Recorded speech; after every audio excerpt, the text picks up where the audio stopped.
क्षेमराज सेव्यमान पावनान्ति पङ्कजम् ज्ञानयज्ञसूत्रमिन्दुशेखरम् कृपाकरम् नारदादियोगि वृन्दवन्दितम् दिगम्बरम् काशिकापुराधिनाथ कालभैरवम् भजे भानुकोटिभास्वरम् भवाभितारकम् परम् नीलकण्ठमीप्सितार्थदायकम् त्रिलोचनम् कालकालमम्बुजाक्षमक्षशूलमक्षरम् काशिकापुराधिनाथ कालभैरवम् भजे शूलटङ्कपाशदण्डपाणिमादिकारणम् श्यामकायमादिदेवमक्षरम् निरामयम् भीमविक्रमम् प्रभुम् विचित्रताण्डवप्रियम् काशिकापुराधिनाथ कालभैरवम् भजे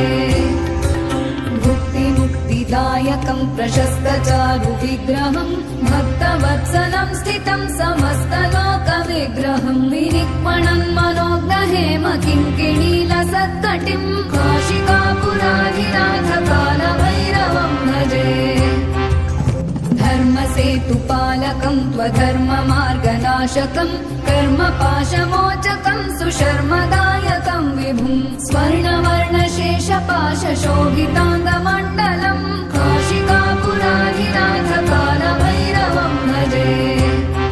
रत्नपादुका प्रभाभिरामपादयुग्मकम् नित्यमद्वितीयमिष्टदैवतम् निरञ्जनम् मृत्युदर्पनाशनम् करालदंशमोक्षणम् काशिकापुराधिनाथ कालभैरवम् भजे अट्टहासभिन्नपद्मजाण्डकोशसन्ततिम् दृष्टिपातनष्टपापजालमुग्रशासनम् अष्टसिद्धिदायकम् कपालमालिकाधरम् काशिकापुराधिनाथ कालभैरवम् भजे भूतसङ्घनायकम् विशालकीर्तिदायकम् काशीवासलोकपुण्यपापशोधकम् विभुम् नीतिमार्ग